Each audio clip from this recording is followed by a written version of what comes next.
Hello, everyone, and welcome to Red United TV. It's your boy, Ivorian Spice, and welcome to the catch up volume 41. Another week for us Mancunians, us Manchester United holics. Yes, Manchester United disappointing us on the weekend. But despite all of that, all the scenes that happened last week was beautiful. I'm happy to see all you Manchester United fans getting outside Old Trafford on Saturday, protesting against those scumbags, those Glazers, trying to get those owners out, especially that Pum Pum Ed Woodward especially. I'm glad you guys turned out. But of course, we're back at it again. As usual, if you're new to this channel, remember to subscribe, smash that like button, remember to share, and remember sharing Ivorian Spices caring, guys, as always. If you're new to the channel, this is a show where we talk about the latest, hottest debate that's surrounding our lovely and beautiful, beloved team, Manchester United. And of course, we talk about the match that just previously happened. Well, that would be against Leeds. Sorry for you guys that actually attended or actually watched that match, whichever way. It was a stinker. And of course, we always talk about the weekend roundup and the match, which will be talking about the game against Roma and also talking about the game against those scumbags, those scousers, Liverpool. But first, guys, let me introduce you to my panel. My co-host will soon be joining Amok, but of course, we ain't got Jegs this week, so we'll probably see him next week. But yes, of course, we've got Bob's. Bob's returning back at it again. We've got Ems. We got a special guest, a new one, a new face making his first appearance, DJ Fitz. Bob's, come on.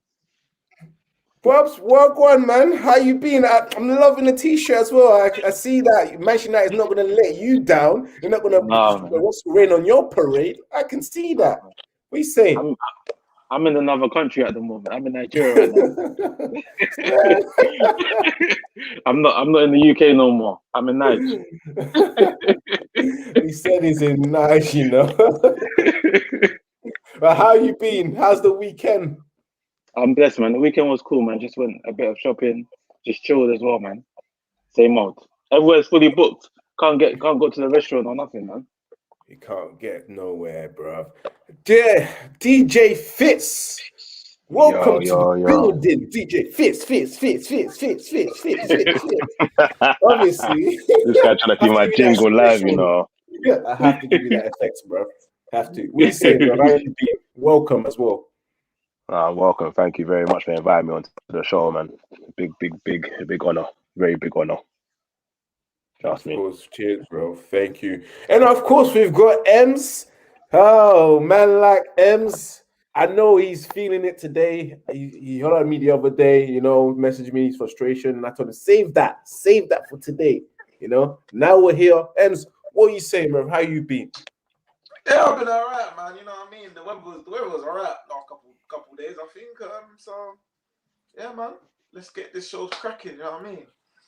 Of course, guys, if you're watching, remember to subscribe, remember to smash that like, remember to share, and also get yourself involved in the comments as well. If you've got a question, we'll throw that to the guys. But let's get started. Leeds 0, Manchester United 0. A ball draw. Boy, oh boy, oh boy, oh boy. What a waste of a Sunday that was if you guys was watching, What a waste of a Sunday. It was a nice sunny day. The weather was nice. Some people had barbecues and etc. Manchester United, for some reason, couldn't do anything. Where we thought a game like Leeds, where we packed them up, about 6-1 or 6-2 at Old Trafford, we thought to ourselves, yeah, this is going to be another one, an interesting game. A game will probably with goals, you will say. Game with goals, but not today. Not today. DJ Fitz, I just want to get your feelings on this match, first of all, because we'll dive in. We're going to dive deeply into the team's performance. Later on, once I get everyone else's thoughts and opinions of the game. I want to start off with you. What did you think of that game against Leeds?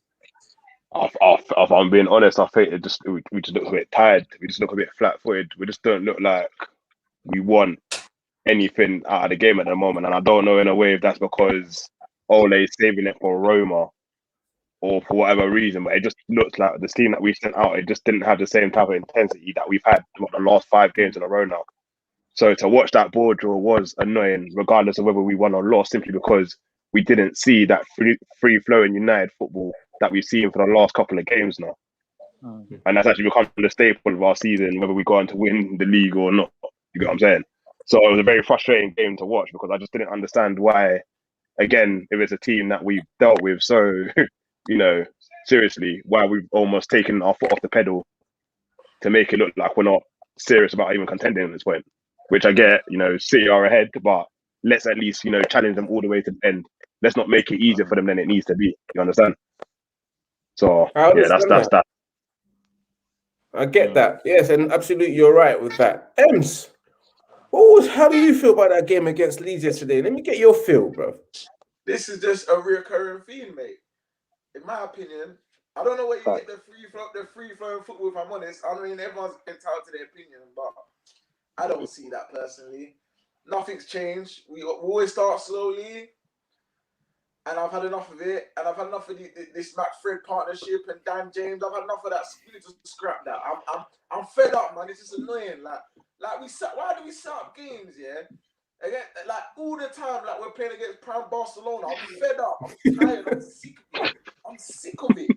Like we show these teams too much respect. Like Leeds are from the Championship, not Leeds United 20 years ago. So for me, this is why I say this man's hit the ceiling, because for me, we're Man United Football Club, bro. We're second in the league. Why are we playing with two defensive midfielders and Leeds United are playing with one?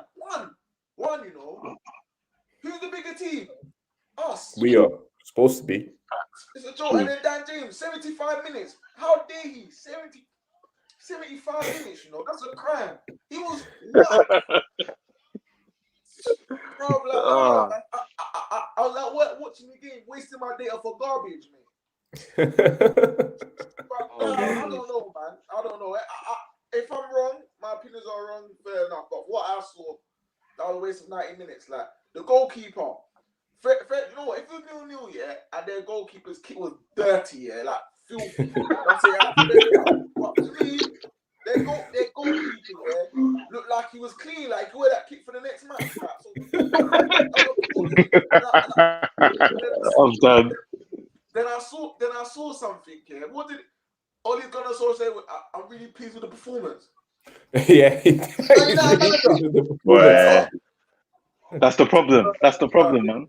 That's Man United manager, And then what annoys me more, is that man smiling for that draw, This is Man United Football Club. That's a poor result. Anyways, I've said my piece anyway. You want to move on? You can, but I've said my piece. I've always said with Ollie, I swear to God, he smokes weed, because people that smoke weed will only smile in bad moments. When you're trying to talk to them, your dad died. That's that, because that can only be him. When you lose a game and you perform badly and you're still smiling at the end, and they're thinking, Ollie, you're high in it, like you're wave right now, innit? Because you're smiling through this, like it's not normal. You just lost and you're smiling. Bubs, I'm gonna throw it straight to you, man. Go on. Sorry to interrupt. But let me end on a positive. The back four done their job. We got the clean sheet. That's the only positive I can say. But anyways, go on. That's true, bro. Well, let me get your take on this, Bubs. How do you feel about that game? I'm the same with Ems, man. I can't deal with United no more. Like they give us 5 good performances, solid, and like proper goals, everything. Come back to a 0-0 draw to a team that plays open football. How we, like Em said, playing with 2 defensive midfielders. We need to go at them. We beat them 6-1 at home. How we stop dropping back with 2 defensive midfielders? We need to go at them. They play open football. Everyone that's played against them, top teams, have scored goals against them, and we draw 0-0. Typical United, photo jobs. We're becoming like Spurs, photo jobs. When we need to score or do what we need to do, we can't do it. That's my take. I'm done. I've had enough. He's done. Another play that Ems did mention, which I'm going to ask you guys, which was the performance of Dan James, because he said 75 minutes of Dan James. And I just thought, oh, those 75 minutes, Dan James was horrible. And you can see it with himself, like, but each time he makes a mistake to lose his ball, and you can see him looking at the players because he knows in his heart that they know that he's the shit one in the team. You can see it each time he makes mistakes, each time he loses the ball, Bruno's frustration. I can see it. He doesn't have that confidence in himself. And that's the thing about Dan James. He needs that confidence. I don't think he believes in himself no more. He's my man. He's my man that gets picked last in training and still because everybody knows that he's a dead baller. Do you understand? Like, as much as we want to believe that, yeah, he's a young boy and, United, we want to do our philosophy, the whole point is he's not good enough and he hasn't been good enough for enough seasons for everyone to see it and realize, you know what, it's time to cut our losses, send him out on loan, get rid of him. I don't really care at this point. The whole point is he's not United caliber. And if that's what we're settling on, that is part of the problem, innit? And that's why I get what Ems is saying about this is Ole's ceiling, innit? Because if Ole can't see that, we actually should be going for bigger players than playing Danny James every week, then really and truly, he's got a screw loose in it. Do you understand? So, yeah, definitely, he needs to go, mate. I get that, man. Well, Ems, what did you think of Dan James' performance? Because I know it pissed you off. I mean, listen, I don't make things personal at all, you know what I mean? Because everyone's human at the end of the day, but for me, that was garbage, diabolical, in my personal opinion. I just don't think he's a Man United player. I just think it's not just him. I think maybe the lack of coaching, the fact he's not a Man United player, he's not good enough. For me, he's a C-Tech winger. Like, he shouldn't be, like, for me, why can't Amadeo start? Like, it can't be any worse. I mean, bro, like, I've watched Daniel James play a long time, and I mean, how often do you see him beat his fullback? I mean, like, I hardly see it. Never. He never beats his fullback. Everyone told me he's rapid, yeah, but mate, I hardly see it. And then there was one game, I don't know what game it was, yeah, and I thought, no, this guy's definitely not a Man United player. There was one game, yeah, I don't know who was it, Man City? It was one of them teams, but he had all the grass, yeah, so he run. And then, man, what do? He does some poor sideways pass. I was like, no. Oh, yes. You know what I'm talking about? I remember, I can't remember what game it was, though. But I know what you're talking about. Yeah. And for me, right here, I just think that why did it take Ole Gunnar Solskjaer 75 minutes to realize this is not working? And for me, yeah, I don't know why you think, yeah, because you beat them 6-2 in the last game, you think the same. Do you think these are going to play the same way they played in the last game? This is why I tell you, lack of quality coaching. You think the same? You're gonna have the same history repeats itself twice. It's not gonna happen. You gotta change, bro. And this is why I'm telling you, yeah. People that are only in, that's all cool. But I just think for me, he needs to pass the baton to somebody else for us to go to that next level. Because I think he's done the best he can for us. But for what I witnessed against Leeds, mate, that's not good enough, in my personal opinion. And Daniel James, I think we've got to look to cut our losses, as you just said, DJ. cut our losses, No, he was shit. Guys, one thing that really bugged me was Ole Gunnar Solskjaer's late substitution again and again and again.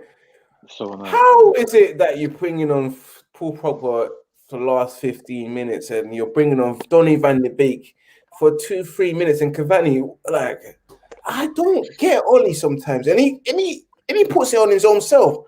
Like, I thought to myself, you should have brought on Pogba time ago. By the time Pogba came on, Leeds made 2 changes to try and win the game.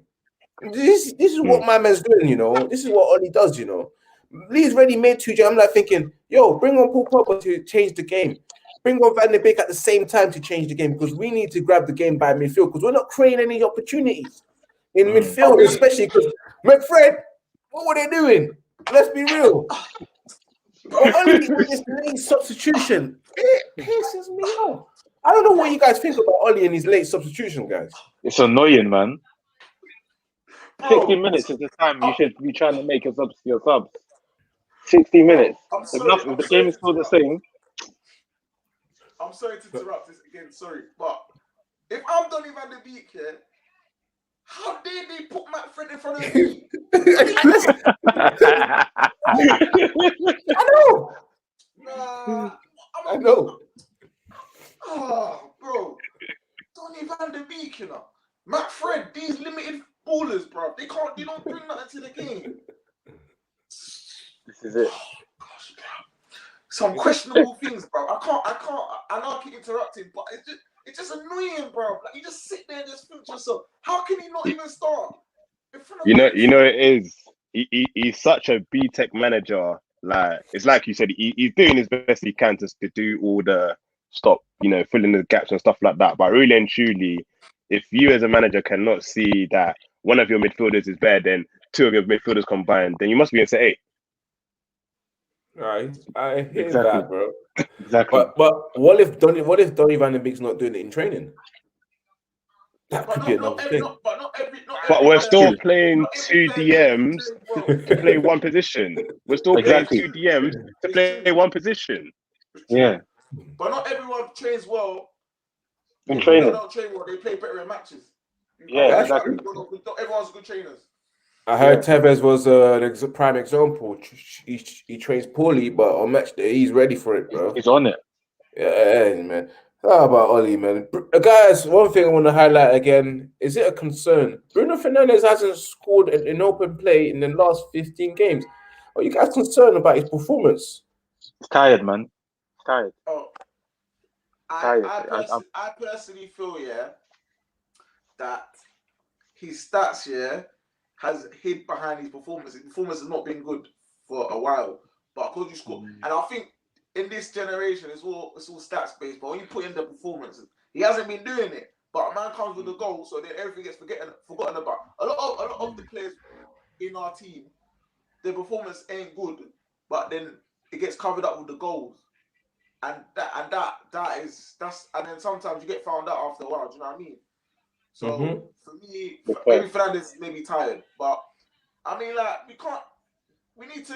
This is what I'm saying about this defensive mid, bro. Like, for me, we can't rely everything on Fernandes. If Fernandes don't perform, then who else do we go to? Because Dan James ain't doing nothing. Scott and Fred ain't doing nothing. So for me, we need to take the pressure off Fernandes, and we need to bring Van Der Beek and Pogba in, something, man. Like, this is what I mix it up. Yeah, this is what I keep telling you. You can't rely on this guy. The guy's tired. That I don't think he's missed a game since he's joined us. I don't think so. No, he hasn't. Yeah, so he hasn't. And that shows me Ollie's not a good manager, bro. Because for me, it's just freestyle, bro. Like, man has to rely on individual brilliance for him to go from one game to the next. And then for me, this is why I say that he needs to move on, because I just feel like he's always like one game away from the sack. It's always been like that. And then man saves himself from the sack from that one performance, and then we go on a run, then we got a bad one, and then do you know what I'm trying to say? So for me, but I hope though, at least he ends on a high. So if we're in the Europa League and man hands in his notice, that would be perfect. But that ain't gonna happen. You see, Ems is so Oli out that every question that I ask him, it leads to him talking about Oli being out. You get me? I'm going to talk about Bruno. He ended up going to Oli out. I know. Ems is so Oli out, guys. I don't blame you. All right, then, Bobs, what's your take on Bruno as well, with him not scoring any goal from open play? Are you concerned as well? I'm concerned, and I feel like he needs a rest as well. Like, he's played in like all the games since he's been playing every single game. So he needs some kind of rest. And like Ems was saying, like, we can't just be relying on him. We're Manchester United. Back in the days, we had plenty of match winners. Now we just have one. If he doesn't perform, we're done. We don't even have a proper striker. Cavani's like, his best is done now. He's doing what he can, but he's not the same striker he was at PSG and Napoli. He's done. So we have no one. Rashford gets in a goal or two every now and again, but it's not enough. We're Manchester United, and we don't have a recognised goal scorer in the team. If Fernandes don't score, we're done. We're trying the game. But this is why Glazers out is so important. Do you understand? Exactly. Because we need to free ourselves from this spiritual bondage that we have with these stupid owners. Do you understand? This covenant that's been lasting for years needs to just disappear. Like, do you get like to even come all to the point? It's like we're suffering because we're placing the goals and the assist on a cam. when realistically there should be someone else filling in behind him that can either play a bit more deeper or come up with him, and then have one person sitting. That is all you need. I think I saw in the comments someone said buy Wilfred and Ndidi. Yeah, big up. I don't know if we can grab. I don't know if we can grab him like that, but it makes Mhm. sense. Do you understand? Yeah, One that makes player sense. over two, and you know Wilfred and Ndidi is not just someone that sits there as well. He will get up there and actually pressure the rest of them. So there you have another attacking option in there. And the problem is, like you said, we're too bare-boned in positions that we should have a big depth in. If Rashford goes, we're in trouble. Exactly. As bad as Cavani's been, or as much as he's not as quality as he is, if Cavani goes, he's gotten us a few wins this season. He goes, we're in trouble. You have to rely on Greenwoody. Do you understand?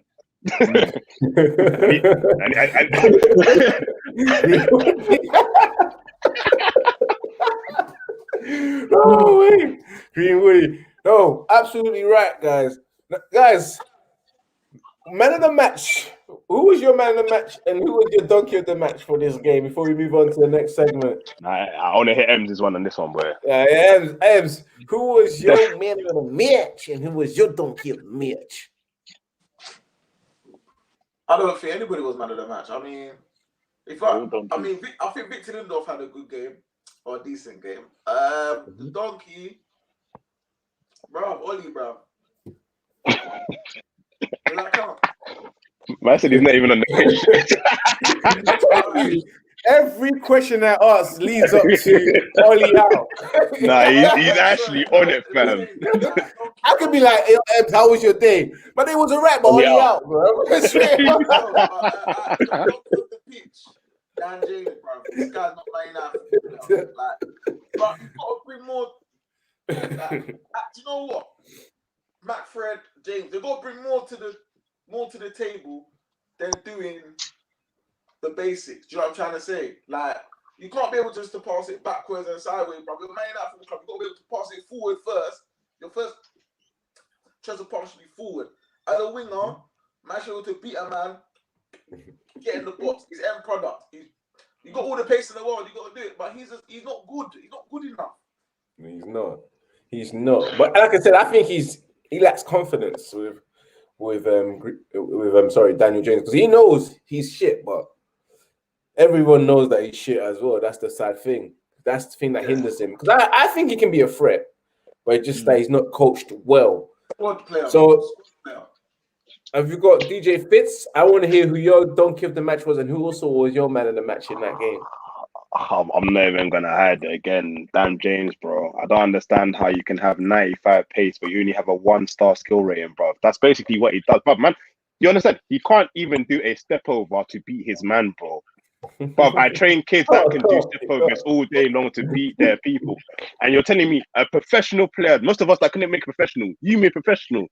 You can't even do a step over and go left and right. You're taking a mick, mate. Like, obviously, it just sounds like we're hating on him, but it's not. We're United fans. We come from a long lineage of quality.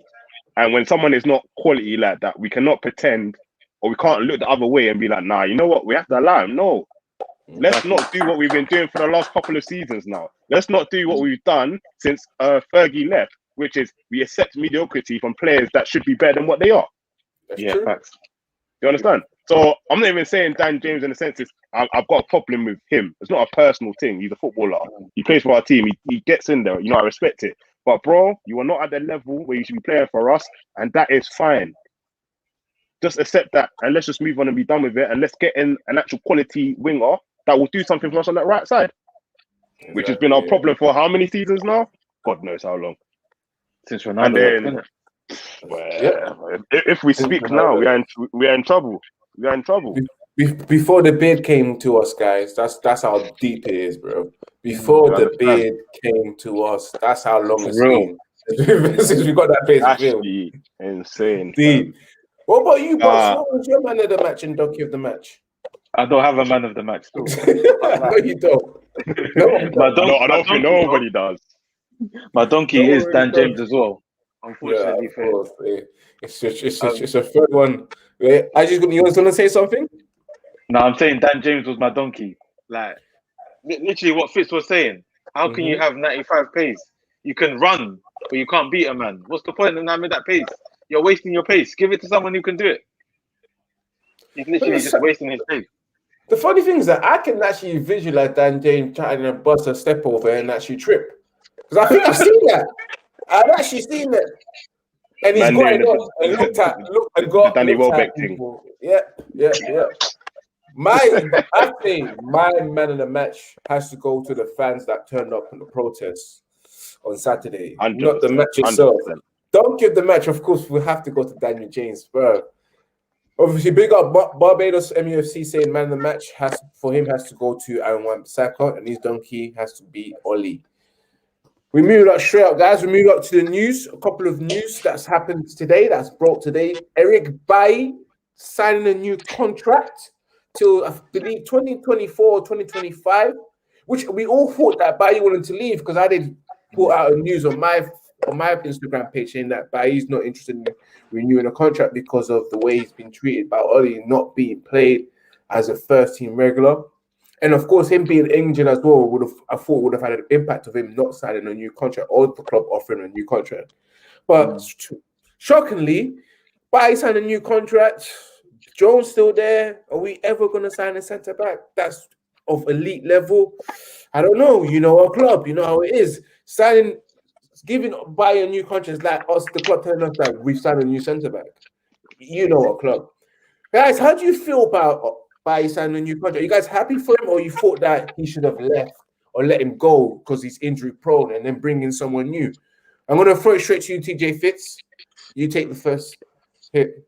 Plus, it's your turn.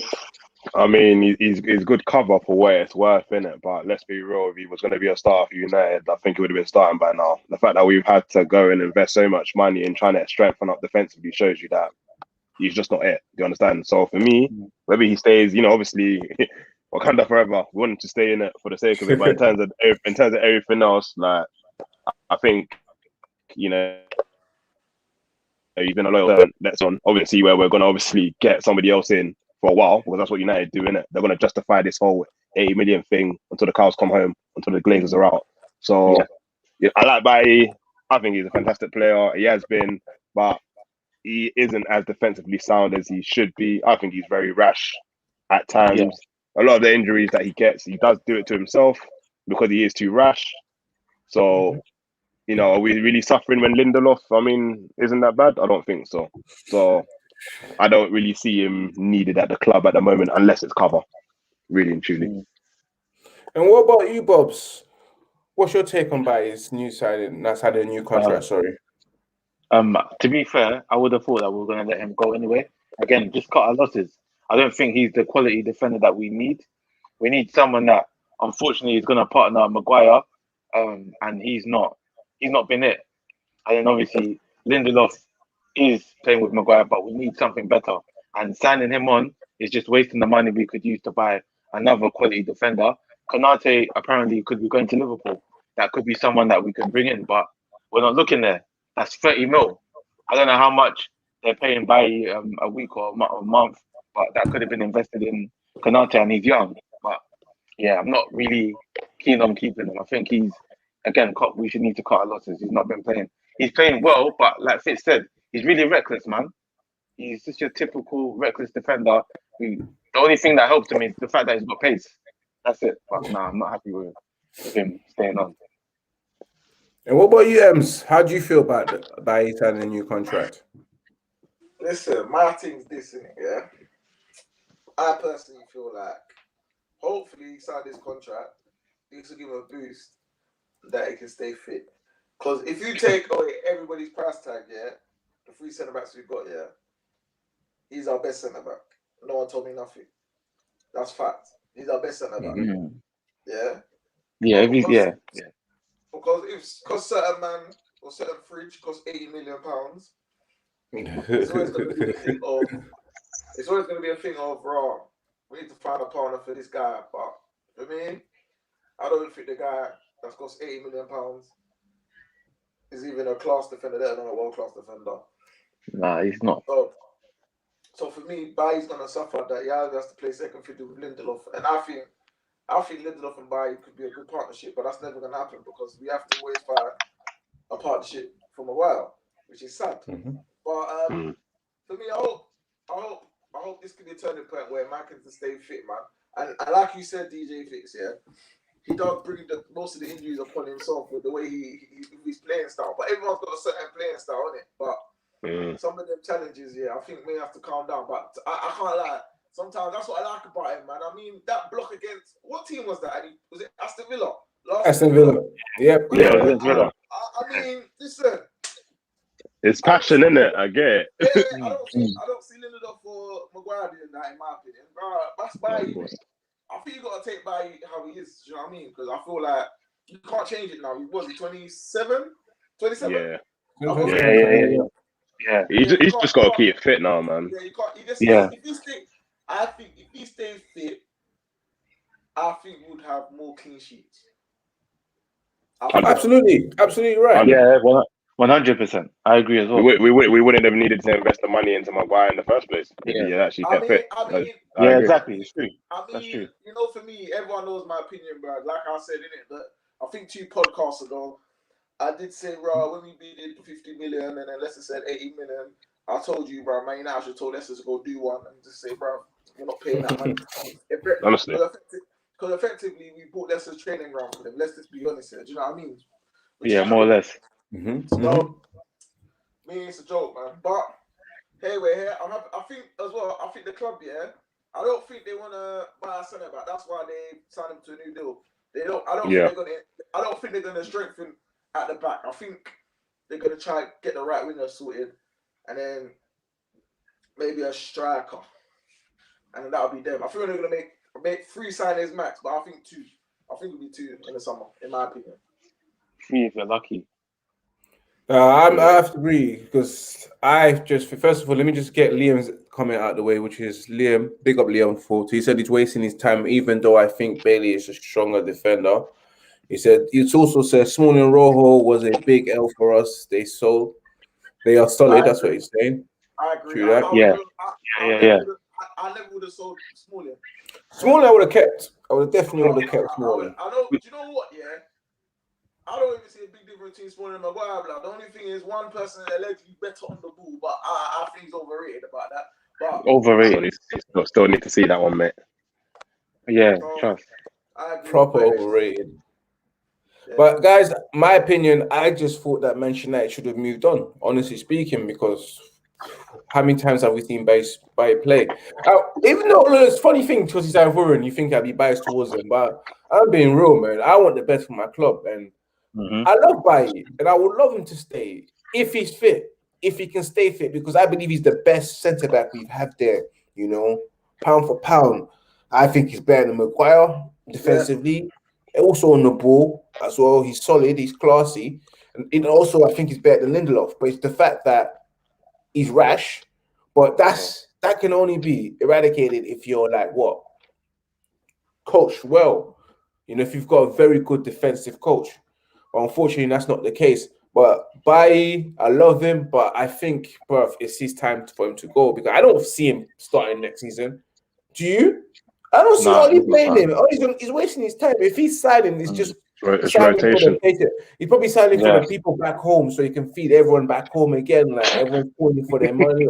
Uncle saying that auntie swallowed blade for no reason. Send money. I'm like thinking. But guys, this type of things happen, you know. Your auntie will call you saying that uncle or auntie have swallowed blade. I was like, please send money.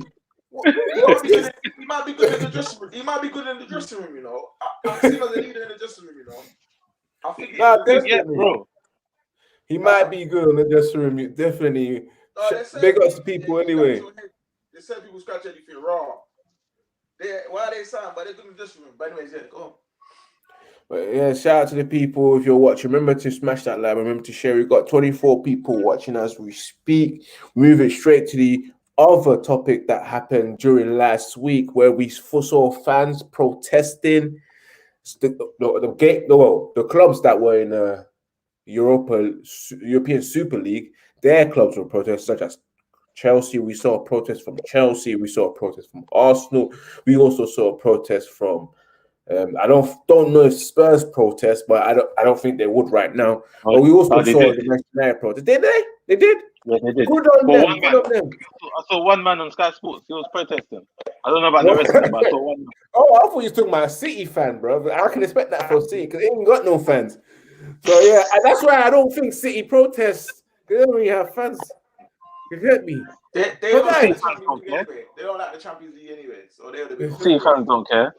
so much things has happened last week. We saw everyone coming together and eradicating the European Super League. Wish you would have done the same thing for racism, you know? But no, That's- no, trust it me. doesn't affect your pockets. I see Shout out that. Patrick Bamford for saying that one though.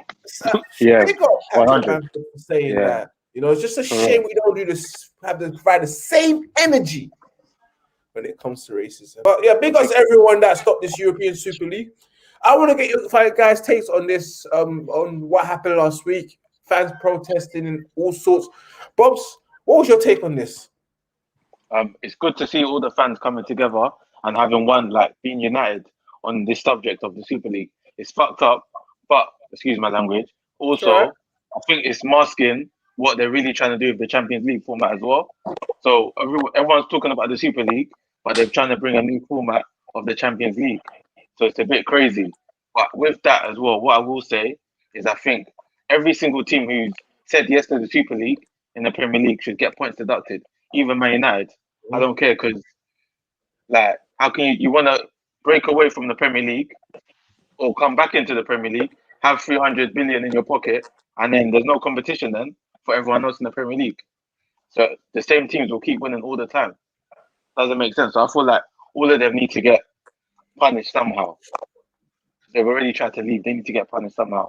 But it's great to see the fans, pundits, and everyone coming together and trying and breaking this down.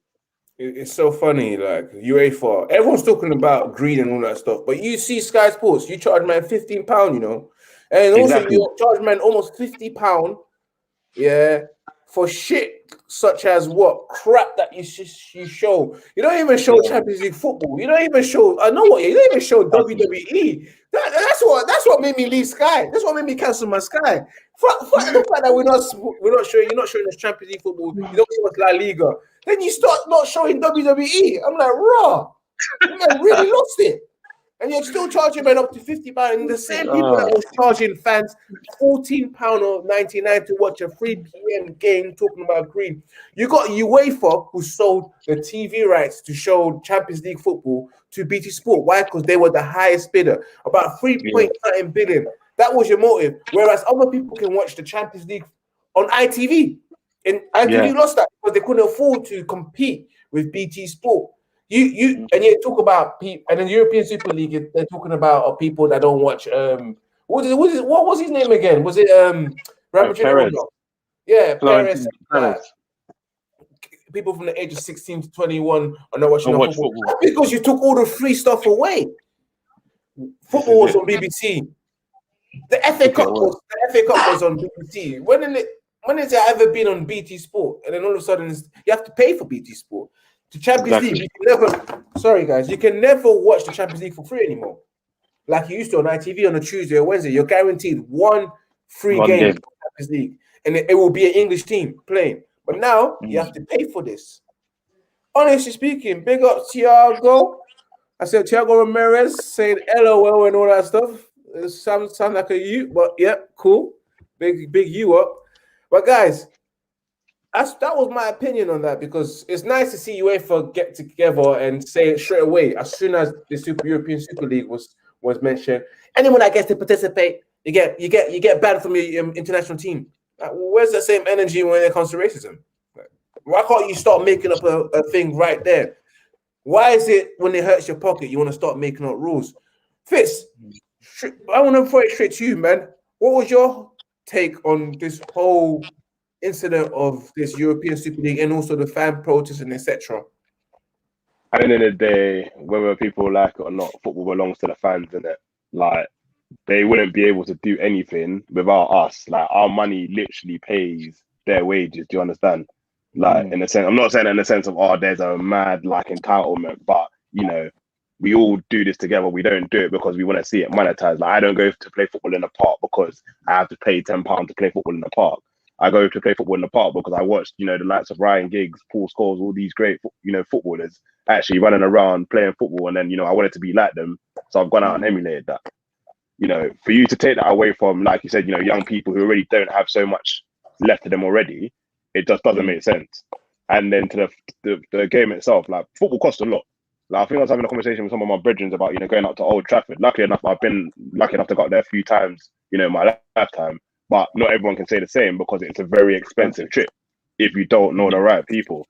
So imagine that essentially you're paying the price of you going to actually experience the game live from your house. Without the experience, without the atmosphere, and something obviously about Old Trafford, you have to have the atmosphere. It's something that you can only describe by being there, you understand? And if you want to take that away just to monetize it because you can, that's wrong. Do that in another sport. Don't do that in football, innit? So I was very happy to see the fans actually come out and do the right thing, which is actually come out and say, you know what? This is our sport. This is the game that we love. We're not going to let you just take it away and monetize it. And it's like Bob said, it's like something has to be done about these Premier League teams that have actually tried to break away. But the whole point is, you lot would have dropped us on a whim because you lot would have had all of this extra money to build. And it's like, we're Manchester United. Again, fair enough, we're not the richest team in the world anymore, but we generate more than enough cash income a year to not need, a 300 million cash investment. Our shirt sales and everything else that we do around the world generates most of that before we do anything else. So why do we need that extra money? Essentially. So for me, it's a matter of greed. It's fantastic that they've dealt with it. Glazer's out because, clearly, American people, I mean, even Kroenke as well. Obviously this isn't an Arsenal thing, but it's these American people coming in and thinking that, what, we can do what we want with a sport that we don't understand and not understanding the heritage that is, the Premier League, or why it's such a, precious thing to us and maybe not to them who care more about the NFL, basketball, baseball than the actual football itself, innit? And that's where they went wrong because they didn't actually do their research and actually understand what real football fans want. They just thought, this is sports. We can make this like the WWE. We can make this like a, a franchise. Yeah. No, it's not. Yeah. People play because of passion, the pride. People not play for their wealth, their international cup. Do you think people not want to play for the international? Some people never can glory any other way but playing for the international team. You think you can take that away from them and they're going to be happy? Exactly. Anyway, if I keep going, I'll be going all day. The whole point is Glazers out. Glazers out. Big up Liam 07. He said it was a discreet what the American did, but the club heard their fans cry for them to stop. Not they listen, and I respect that. I hear that, and also hashtag Glazers must fall. Big up Liam 07. He watches every week, man. Big him up, bro. I also made him a moderator. Liam, you're a moderator, so you can actually moderate comments. Just to let you know, I promoted you, man. Just to let you know, you didn't know that. But that was a surprise. Big up. But guys, 67 people watching, guys. Make sure you subscribe. Make sure you smash that like button. Make sure you share as well, because as I say, sharing Ivorian spice is caring. We move it up to the other topic, of course. Rounding it up with the weekend roundup. Couple of things has happened. Well, as you know, Spurs still ain't won a title. They lost the Carabao Cup, unfortunately. Seeing people like Son crying, Bell looking at him saying, "Pick up yourself, you're disgracing, man." Like you forgot that this is Spurs. Like, we don't win trophies. We don't win trophies here. I'm going back to Madrid. At the end of the day, like, got Harry Kane in distraught. Hope Harry Kane wants to leave, unfortunately, for Spurs. We've got Chelsea winning 1-0 against West Ham. Also, Liverpool dropping points against Newcastle, which I thought that to the last 10 minutes, Newcastle should have won. But they didn't. They did not. Arsenal? Sorry, let me pronounce that. Rewrite. Arsenal. Arsenal. Arsenal lost, against Everton. They're competitors, their main rivals. This one, if we talk about Arsenal team, I'm not gonna hate us, but bro, I don't see. I'm not even gonna lie to you. Let me just bring this up as a comment. I remember at the beginning of the season, people were saying that United and Arsenal were on the same playing field. I'm like, bro, do you understand who we are compared to how you are? and what's going to happen to you like this season. Bro, I think I got like a £50 bet on with my brethren. I told him Arsenal are not making top 4. I just told him, I told him, bro, you want to run me my cash now or at the end of the season? My man is waiting out for it. You understand? That is how dead they are. Honestly speaking, man. Oh, as to know. Let's get into that game because how the goal that Arsenal conceded, a joke. Leno, bro, it must be hard for him right now, you know. And Arsenal again, they're back to 10th, right? Yes. Yep. This page 1 and page 2 flip flopping thing, you know, they need to stop it. Decide where you want to be. It must be hard to be an Arsenal fan because we out here, we're not even happy as Manchester United fans. But I just imagine if we was actually Arsenal fans, we would be dying. Bro, that's heartbreaking, man. Honestly. Well, back to City lifting another trophy. Do you guys think that City can actually do this treble thing? I don't. Why not? Unfortunately. I'll go Ems now. You go. There you go. Ems, go. Well, they got the best squad in it. I think their B team could, if they had a B team, they'll probably be second right now. So fact. I think they've got a great chance. But this is the fake treble, by the way, because they had the FA Cup. But I think they've got a big chance. I think now the Premier League's more or less done in it, so they can put all the eggs in the Champions League. Mm-hmm. But I don't think it's a foregone conclusion that they're going to beat PSG because PSG are going to give them a game. And I'm sure Pochettino would want to put another over Pep again. And our man's 100%. Fredrick's got better players at PSG than he has at Tottenham. So it's not a foregone conclusion Man City are going to beat PSG. But it's going to be a great... Is it tomorrow, right? Yeah. Yeah, I think so. No, it's not. It's Wednesday. It's probably Wednesday. But yeah, so it's gonna be a good game, interesting. But yeah, man, you know what? As much as I don't like Man City, but I mean, let's be honest, right? I think if you're a Man United fan, you'd rather see that type of football at Man United than what we're seeing now at our club. I mean, this City have a way of playing, and they always score the same type of goals. So that is coaching. Do you know what I'm trying to say? When it comes to us is this freestyle, do you know what I mean? Or individual brilliance. But City, there's always something, you know what I mean? The same amount of goals. You know, how many tap-ins does Sterling score? Bro, it's not a coincidence, bro. That's been repetition. So for me, you just sometimes, as much as I don't like them, you have to give it to them that they've got the right structure, the right coaching team, the right players that fit into that philosophy, and they're getting the benefits. So hopefully next year we can compete with Man City. But I don't know, man. If shit's gonna be like this for next season, bro, I don't know where we're gonna finish. Because Liverpool ain't gonna be where they are this next season. That's for sure. Hopefully, depending on whether we get the right CEO. And guys, I never even asked you, how do you guys feel about Ed Woodward actually resigning, but not resigning until the end of the year? Because that was a big hit. I think God heard my prayers. You should have just went. You should have just went. We don't even need you to the end of the season. Let's go, man. Pack your bag. Honestly speaking, like, he should have went. It made no sense for this end of the year things. Like, what, you're gonna be here during the summer transfer window? Like, you should just go. But personally, I like to say that I don't think Ed Wood is as bad as people make out. I mean, I'm not saying I agree with it, but let's be honest, yeah, he's backed all these managers with money. That's for one. And these managers ain't spending it right. That's for two, yeah. But I think he's been shielding the Glazers from criticism. So everyone's hitting him when it's the Glazers. And now he's departing. Now everyone's going to attack that same energy to Woodward to the Glazers now. Do you know what I'm saying? That's why when it comes to everyone's talking about Ed this, Ed that, I was more like, hold on. People talk, bro, Ed is giving all these managers, yeah, all together over £1 billion, bro. What more do you want man to do? Like, the same with the Mourinho team. Man out for another centre back. When man gave you two, like, bro, bro, you're borrowing money. That's borrowed money, fam. How can you trust a man? You get a man 2 centre backs. You want another centre back? Huh? Nah, bro. Coach them. So for me, imagine everyone got their E for Ed. I'm not too much.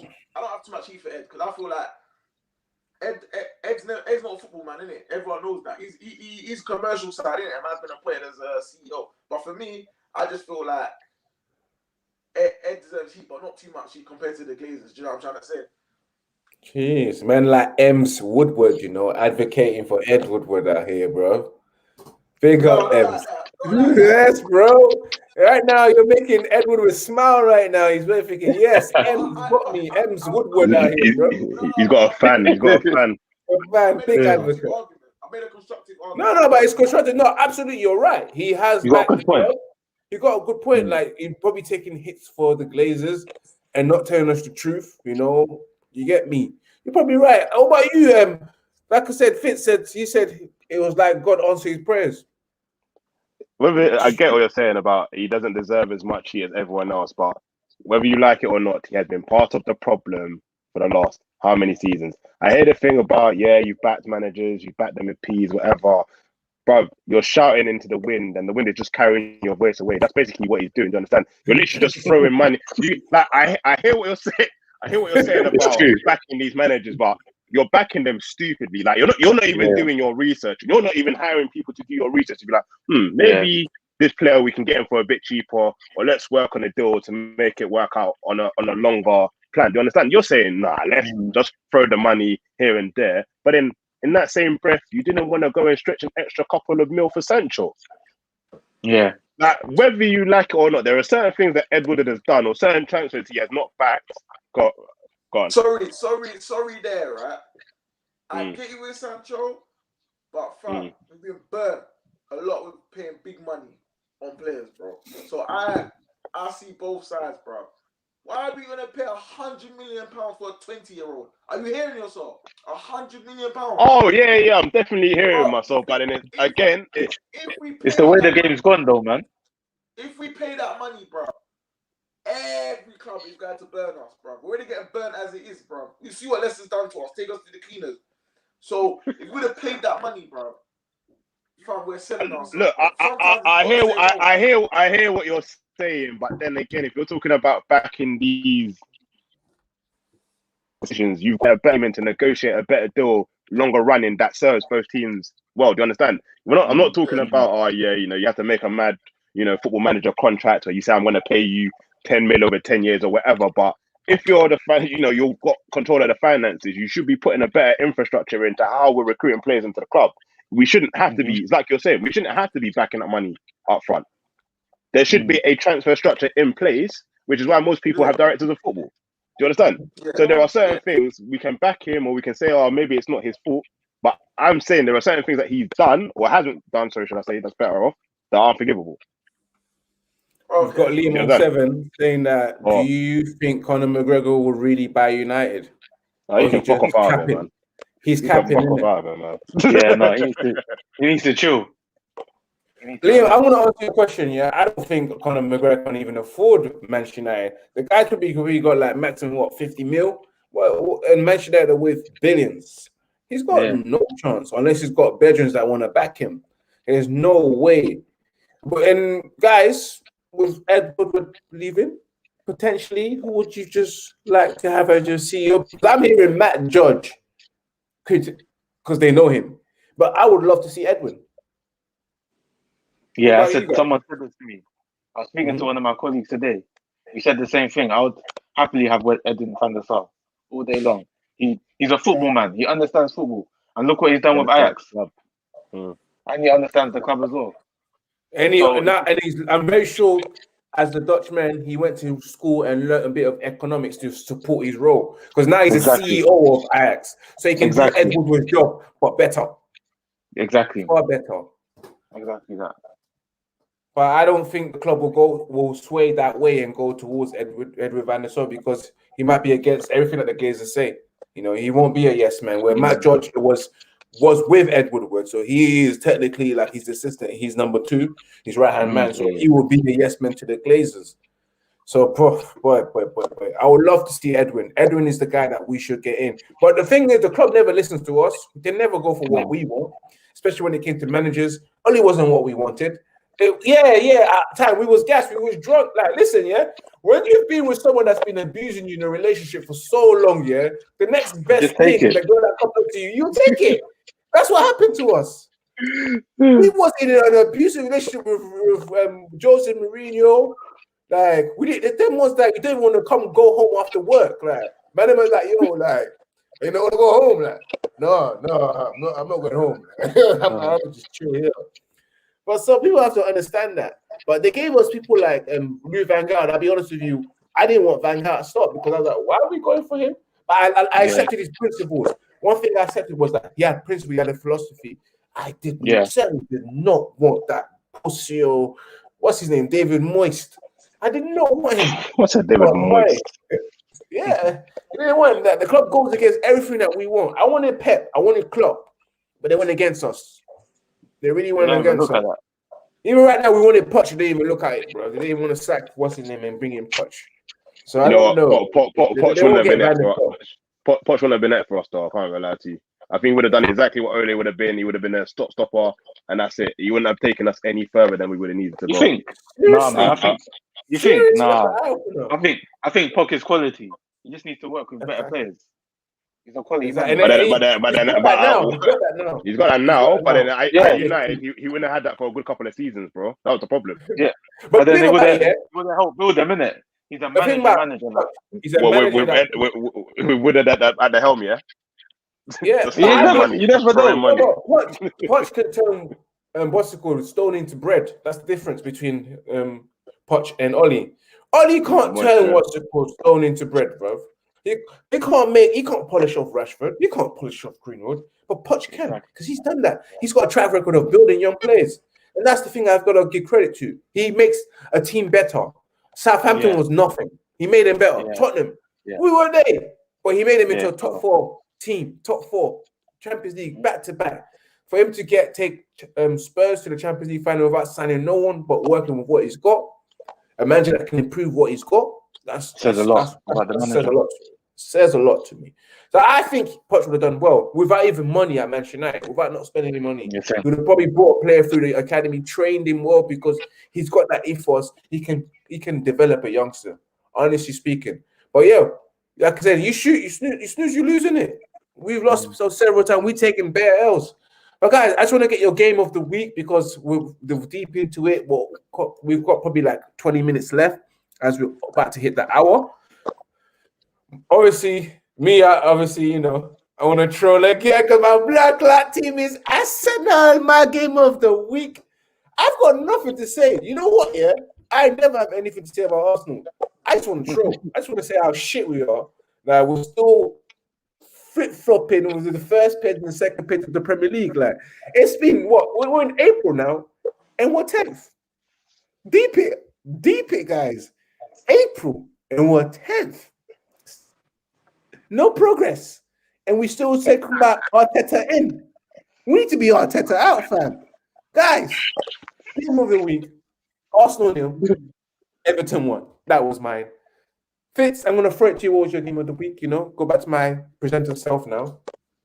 I can't even lie. Burnley pammed Wolves still. Burnley pammed Wolves still. It was. I think all the other games, they weren't really that high scoring, but that one, they went for their juggler from the jump, and I just love to see it. They weren't playing. They were not playing. Burnley don't even really score goals like that. You get what I'm saying? So to see them just wax off Wolves, that was a bit exciting still. Definitely more exciting than our game, unfortunately. So, and what about you, Bobs? What was your game of the week? I can't lie, I hate City, but I'm happy Spurs did not win a trophy. It's not even Premier League. I'm so happy they didn't win a trophy. They need to be brought down to earth. I understand you ain't a big team. The fact that they were even in the hat for the Super League is a disgrace. They need to relax. So that's my game of the week. 1-0. City win. Unfortunately, our rivals won, but Spurs, they're not a big team. Relax there. Just chill, man. Spurs, relax your bate, as they say, innit? What about you, man? What was your game of the week? Man United versus Leeds. No, I'm joking. I would agree. I would go with Burnley versus Wolves. I mean, because Burnley don't score in high scoring games like that, and Chris Wood to get a hat trick. So yeah, big up Burnley, Brexit FC, but big them up for this week. But yeah, well, I'll go with that. Quick, simple, easy, done. Brexit FC, lovely guys. We're gonna move it up to the first one. Wait, let me get Liam because Liam is heavily involved. Game of the week was Liverpool and Newcastle just because of Klopp's face when Newcastle scored. I know, I loved it. And you know what would have made it even sweeter? If they allowed that first goal to happen. You would have saw Klopp pissed off. We've got Liverpool coming, guys, but let's talk about the game against Roma as we move on to the next part. Do guys in the comments as well, or if you watch this after, do let us know what your game of the week was. You let us know who your man of the match and the donkey of the match was against the Leeds as well. And also let me know about what you thought about Baisley's contract, also what happened for the European Super League. But we're going to move it up to Manchester United versus AS Roma in the Europa League this Wednesday. Of course, guys, briefly, we're going to go through this briefly. I want to know what you guys' takes are on what you think, how the match will go down against Roma. I'm going to tell you now, I think that we will win this game. Just the fact that we rest Pogba and Cavani, don't know why, but just for the fact that, and the fact that I don't think Roma are as good as they are. They're not doing well in the league as well. So I can see us winning. But then again, our team is unpredictable in terms of performance. We don't know what team will go out on Wednesday and show exactly what they have. So again, I feel that we're going to win. Maybe 2-0, maybe 2-1. Ems, what about you? What do you think?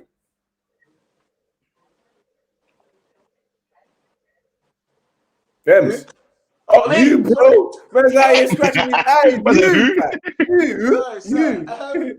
In my opinion, right, I feel, bro, the Italians are not stupid, bro. They're very defensive, very tactical, defensive. So obviously, I'm expecting them to play a low block, and then it's up to us to break them down, isn't it?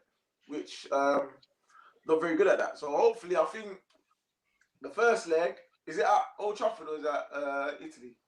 It's at Old Trafford. Old Trafford. So I think maybe a 0-0 or 1-0 win. I think to United. I'll go for that. And what about you, Buzz? What do you think? I think it'll be a 1-0, Like you said, Roma are not as good as they used to be, but we need to be careful of Dzeko. If he plays, he can get a goal. But yeah, it's going to be a close game. Like Ems was saying, we can't break down teams. And if they play park the bus, we ain't breaking them down because we don't know how to do that, unfortunately. So, but I think it will be a 1-0. It will be a cheeky goal. We might score, or Fernandes might score a penalty. And yeah, 1-0. 1-0 win. And what about you, DJ Fitz? How do you feel like the match is going to go against Roma? You know what? I'm going to be very controversial. I think we lose. Bruh. You know what? I say this on the basis of Ole doesn't know how to manage semi-finals, bro. Oh yeah, that's true. Like I hear what we're saying in terms of United. We always, seem to turn up in Europe. Oh shit! It's the semis again, isn't it? Yeah, you're right. Yeah, you see, nobody realized that. Nobody realized that. And you know what it is? Right. This is where we see if Ole has actually, and I know a lot of people are gonna hate me for saying this, has actually grown as a manager, or if he's dog shit, and it's like we said, he needs to go, and there's nothing that's gonna save him at this point. Do you understand? Because I want to believe that, we'll grab a 1-0 or even a 2-0, in all honesty. I could have seen the 2-0 once upon a time. But it's a semi again, bro. And how many times do we see semis in the last, 2 seasons now? How many times have we choked now? And they haven't been hard games. They haven't been difficult games. Not that we've been whacked over. It's literally we've lacked the intensity. The other team's gonna go a goal, 1 goal. Not even like we've been smacked over. 1 goal, and that's what's taken them over the line. Like, I don't know if we're complaining about Ole like they're saying, it's not good enough in the league and stuff like that. Are we sure that he is going to be the person that actually gets us over that semi? Yeah, true. Because I thought that we are going to lose one of those 2 legs. And I'd rather lose at home first, so we know that we have it all to do when we go over there, as opposed to what we do normally, which is take the home advantage over and then get shaken by that away. or get shaped by them beating us then at their home. That's the problem there. So, well, we'll see in it. That's my prediction. I think that's a 1-0 loss in it, but it could be either leg depending on how Ole manages the game. That's a good Personally, point. Good point. Like the question is, as DJ Fitz said, will we need Viagra to get past the semis?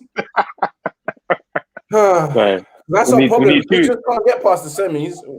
We need stop two at semis. tablets, bro. 2 tablets of those blue pills.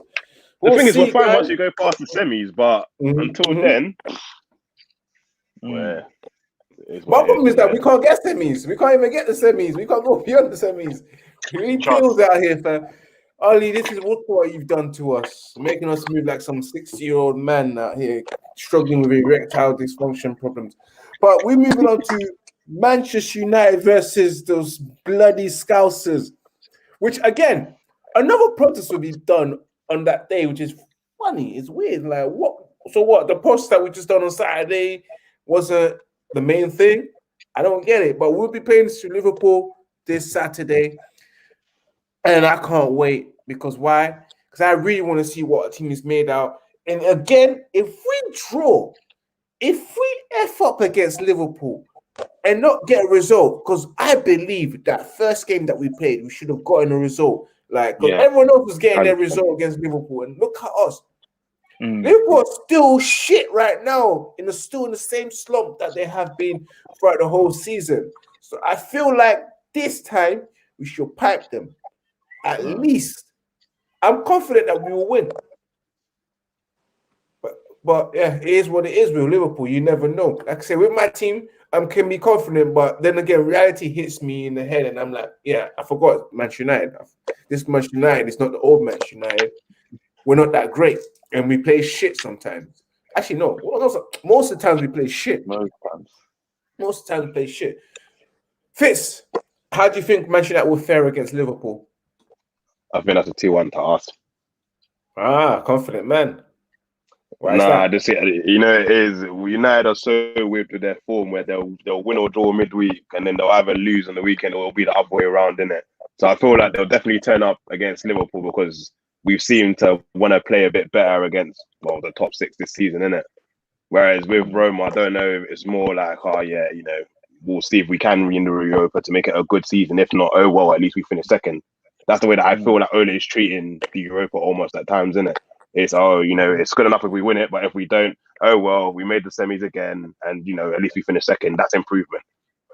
No, it's not fucking improvement, you dickhead. Like, do you understand? So, in sense of that anyway, I think that's a 2-1 to us because Ole seems to always choose the wrong game to go for. If that makes sense. Yeah, that makes sense. That made perfect sense. And with you, Bobs, how do you think Manchester United will fare against Liverpool? I think it'll be a draw, a 1-1 or a 0-0. We're both not in form. Instead of Man United to go for the game, we ain't gonna go for it. We're probably gonna try to sit, and then it'll be a 1-1. But I feel like everyone's clocked Liverpool's game, but Man United. Everyone's clocked that their creativity is on the wings, but Man United. So it'll be a 1-1 for me. I don't think we're going to win the game either. Listen, I don't blame you with that. Not Man United not clocking, because Oli can't even clock the little things on his own wife when she changes her nails, does her hair. So if he can't clock that, there's no way he's going to clock Manchester United problem. You get me? But yes, Ems, how do you think Manchester United will fare against Liverpool? No, it's simple, man. It's probably easy to predict, mate. It'll be 0-0, mate. Hey. Why? Tell me why. Tell me more, bro. Because when Liverpool were there for taking an Anfield, we didn't do nothing. So when you think that we're gonna go to Old Trafford and win, blood, forget it. 0-0, man. 0-0. That's what I'm saying. We move on, guys. It's Sunday, isn't it? It's Sunday. It's on a Sunday. All right, cool. We move on. Super Sunday. Super Sunday, because some of us are told that. And what is European Super League? There were days on a Super Sunday where you'll see Everton versus Bournemouth, or what's it called? Not Everton, West Brom versus Bournemouth, and then at 2:00, and then 4:30 you'll see wants someone like Brighton versus Stoke or something like that. So I can get the European Super League for certain reasons. Like, man, want to see some good games on the weekend, but the whole on sportsmanship of and the whole lack of competitiveness is what put me off anyway. But yeah, it is what it is, guys. I'd like to thank you because we have come to the end of the show. But before we go, it's the question time. And today's question, which I'd like to ask a random question. In particular, from third place to first place. David De Gea, Peter Schmeichel, or Edwin Van Der Sar. You rank them from third to first. God. Oh, that's easy, man. That's easy for you. Bobs, since you said that's easy, I'm going to throw it to you first because I'm going to think about mine. So I'm basing it on big game performances and trophies. So for me, it's going to be Peter Schmeichel, Van Der Sar. First. From third to first. From third, De Gea. Although De Gea is a quality keeper, but as of late, he's not been that keeper. The other men have been doing it consistently for years. So De Gea, Edwin Van Der Sar, and Schmeichel. The first two for me, based on the trophies and the big games, they've made a difference. So, for example, Schmeichel, that FA Cup semi-final against Arsenal, when Ryan Giggs scored that mad goal, he saved a penalty in that game. Big game. Van Der Sar saved a penalty in the Champions League final. Big game. We won a trophy. And those two, we won a trophy leading up to those actions led to a trophy. So for me, it's easy. De Gea, Van Der Sar, Schmeichel, done. We can look at it stats. We can look at trophies, everything. It just adds up to them. Mine got to go with David De Gea being third, of course, because he hadn't really achieved much at Manchester United. Although he's been a fantastic keeper throughout for a good 10 years, and throughout a good part of my life as well. So I have to give him fair place. It's just that he hasn't won us the accolades, and these others they've done it. They've been there and done it. Made a proper name for themselves. Second place for me. This is where I have to counter yours because I feel like Schmeichel's. Because the reason why I say Schmeichel's because I didn't see much of him. I'll be honest with you. I only saw Schmeichel's at his later stage of his career, which was probably from 99. Just about, I think his last season. I only saw him like 96, 97, 98, 99 on his last season when we won the Champions League with us, yeah. But I saw a great deal from Edwin Van Der Sar, so I'm gonna have to rank him in my first place. I've seen Edwin Van Der Sar, and I just think that he's been our best goalkeeper for while I've been alive. Throughout our generation of our time, I feel like because we've seen more of him. That's my reason why Edwin Van Der Sar number one for me. Okay. Fitz, I'm gonna throw it to you. Pass it on to you. What's yours? Yeah, I think we're gonna have to go the same order as you in the sense of De Gea. As much as I love him, and I think he's been a fantastic servant for all these years, he just quite hasn't lived up to his hype and everything that Fergie kind of put into him, regardless of the short stopper that he became. Because unfortunately, he did become riddled with mistakes. I think second for me, definitely Schmeichel in terms of I think Edwin Van Der Sar for me. I think he was the model idea of a keeper. Because that's what I used to play when I was younger. And to see him there, like you said, I don't really remember much of Schmeichel, but I remember Edwin Van Der Sar. I remember seeing all of Edwin Van Der Sar at United, and just as a player, there's certain things that he brought to the team that I just didn't see Schmeichel do. Again, maybe because I didn't watch enough games when I was younger and stuff like that. But I definitely saw Van Der Sar do it. So for me, Van Der Sar has to take the top spot, just on that legacy for me alone of what he brought to United in that decade that he was there, essentially. Almost. We've got Liam 07 said his one is De Gea third, Schmeichel mainly because he's not from my time, and one Van Der Sar because of the 2006 UEFA Champions League final. Before Ems goes, I'm gonna say something. You might need to watch videos of Schmeichel. I know the great because Sid. he's I've made seen him. quality See those saves, long, man. I don't forget, Michael, long jogging buttons, long, Yeah. original, classic. Trust me. That Get me? purple kit. That Yeah, purple yeah. goalkeeper kit. I would never forget that. You need to watch the video still. Saves. I'm telling you that now. But it was a difficult one, I'll be honest with you. Yeah, it's a hard one. It's a tricky one. Ems, you go now. It's your turn. You give us yours. Well, for me, before I get into anything, I just think David De Gea has been hard done by. Because when you got to play, when you got defenders in front of you like Phil Jones and Maguire and shit like that, it's hard to make a claim. Do you know what I'm trying to say? So, for me, you're always gonna pick Van Der Sar and Schmeichel ahead of him because they hardly had anything to do, and when they did, they done it well. So that's the difference. So let's say concentration. So obviously, De Gea is always going to be third, isn't it? Do you know what I mean? And you made valid points that obviously I probably watched more Van Der Sar than I did of Schmeichel due to our ages. Do you know what I'm saying? But I think you got to make Van Der Sar, in my opinion, second, and then Schmeichel first. I only say that due to the fact of the trophies we won, and then how long it took us to replace Schmeichel, and we end up with Van Der Sar. So that says a lot. I would put Schmeichel number one and Van Der Sar a lot about the keeper. So that's what I would say. I hear that, everyone. We've got 2 Schmeichels, 2 Edwin Van Der Sars. It's a clash. It's a tie, basically. But yes, guys, we have come to the end of the show. And we'd like to thank you for watching. This is the part where I plug in the guys so we find them. So I'm going to throw it up to you, Fitz. Where can the people find you? Obviously, as you can see, I'm a DJ. So as you can see, the label, Instagram, Twitter, SoundCloud, it's all there. You've got the latest mixes there. So if you want something to work out to or something to get out of lockdown to, go check it out, innit? Exactly. So, and Ems, where can the people find you? Insta, ems.wdoms. And that's where we go, mate.